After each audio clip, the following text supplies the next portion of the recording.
Welcome to Gifted Underachievers, the podcast for mid-level creatives with delusional ambitions. In this segment, James and Pat talk about their differing views of creativity, creative work, and running a business. Is it just semantics? We'll figure it out.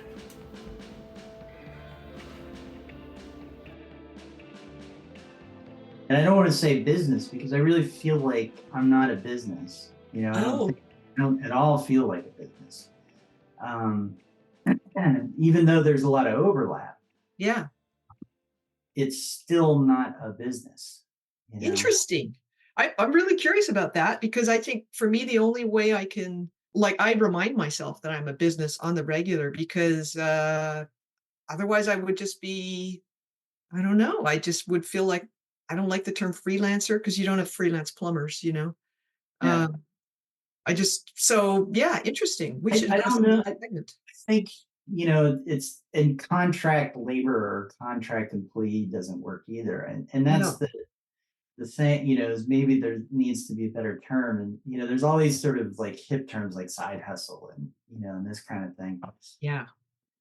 Yeah, I'm not like a business. Like there's things that if you have a business, you can do in terms of being able to go to a bank and borrow money and, Right. and there like organizations out there to support you and all this kind of stuff that, and we talked about this previously about we're creating a career out of thin air. Yeah.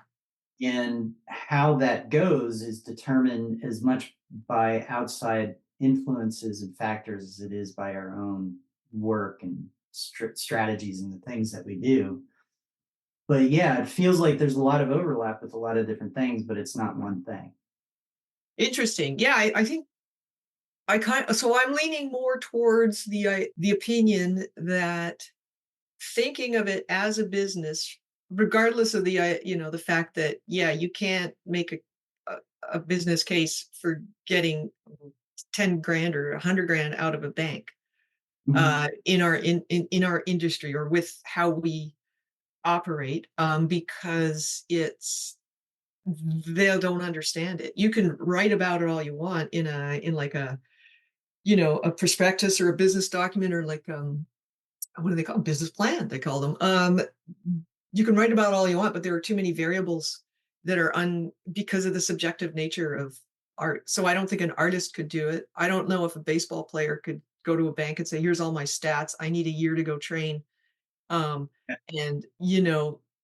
will you fund me? I need 100 grand because I have 5 dependents or whatever. I don't think a bank would fund that, but I don't actually know. So I think thinking of it, to me, perceiving myself as running a business means that I don't ignore the time I need completely to plan and to say, okay, how much did I spend on Teachable last year and how much did I actually make on that platform?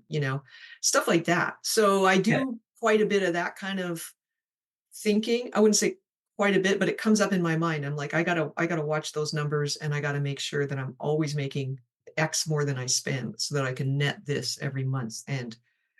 But I think the part I'm missing in thinking of it as a business is sort of what we were talking about earlier. Like, if I'm saying this is a business, then what am I doing to grow it?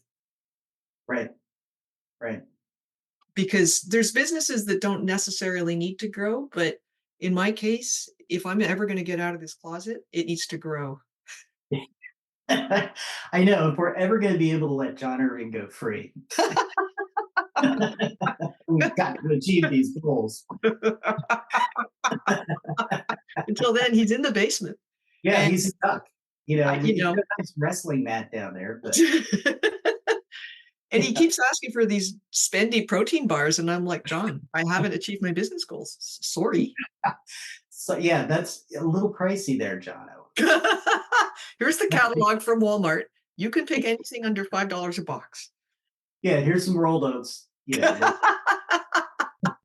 Wrestle yourself up a protein bar, buddy. Well, yeah, but so I track that stuff too. Like I Mm, know why I'm spending what I spend. And yeah. so, for my website, the reason I have a website is not to get new clients. The reason I have a website is to send prospective clients after I've met them, Yeah. so that they can go validate I'm a real person Yeah. and see stuff. Yeah. And so I know that that expense is, it's doing what it's supposed to be doing. And like my Zoom expense is doing what it's supposed to be doing and all that kind of stuff. Mhm. But at the same time, it's not, like you said you have a line of credit, right, that you could dip into. Yeah. And that line of credit, I would think is based more on your personal credit rating as opposed to the bank believing that if you spent a month writing a book that they would get paid back because you had Yeah. make up.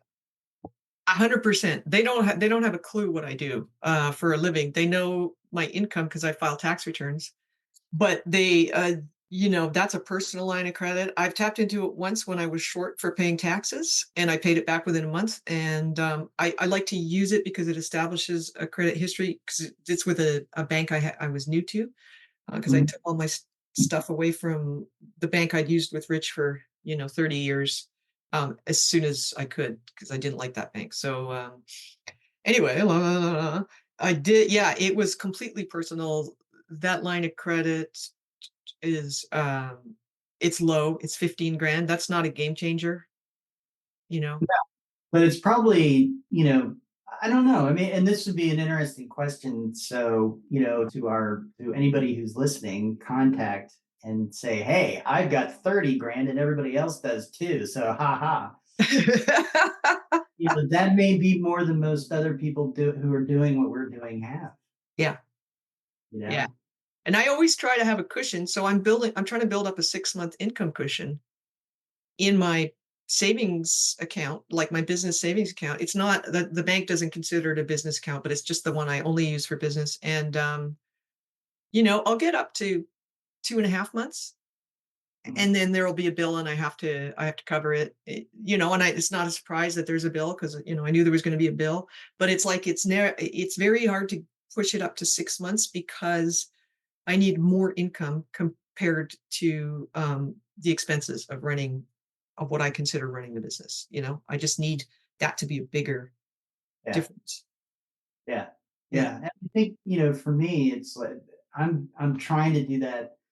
Uh, but that's part of that financial, goal Yeah. is getting to a place where I don't wake up in the middle of the night and go, oh, what if this happens because I've only got, X amount of dollars in the bank or something like that. Yeah. Yeah. It feels like we live on more of a precarious edge than somebody who has a salary Totally. for somebody else. Absolutely. Which there's obvious advantages to what we do, but one is I think we both probably make more than we would if we worked for another company doing what we do. Small publishers don't pay much, and places like Macmillan, even like the Big Five, they don't actually pay much for. Yeah, They don't. Um, peanuts. you can And then kind of make everybody money. else, Yeah. so then you look at, okay, so what's out there, and then you've got like various websites, so like tech websites that speak to certain segments of that industry, and so you're going to spend your life editing, copy editing, or perhaps maybe writing stories that are about the exact same thing Yeah. over and over, which is like great if you're fascinated by that, but not if you're either of us. No, exactly. I mean, I was telling my sister on the phone last night that Dale's book, he mentions some Congolese musicians quite early, stuff that his dad loved listening to that was on in their house. And so I was listening to this one particular guy, for about 15 minutes as I was wrapping up my workday. And I was like, I would never have had access to this musician ever if I had a different job. And I was kind of explaining, how I feel about my job. What I love about it is that getting access to different people's pasts, even whether it's fiction or, or memoir like Dale's, enriches my life in ways that I could never get with a regular job.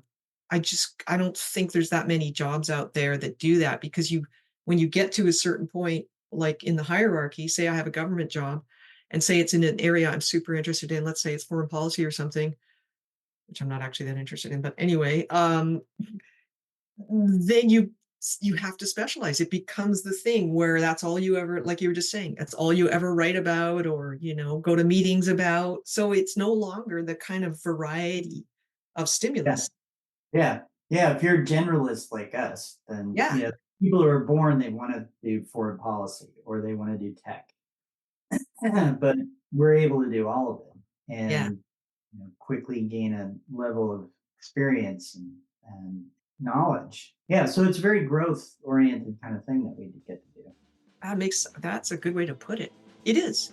And I think actors probably feel the same way, because they have different roles. Mhm. Well, I think we do kind of agree that what we're doing is sort of a business. I lean more in that direction than James does. Let us know what you think.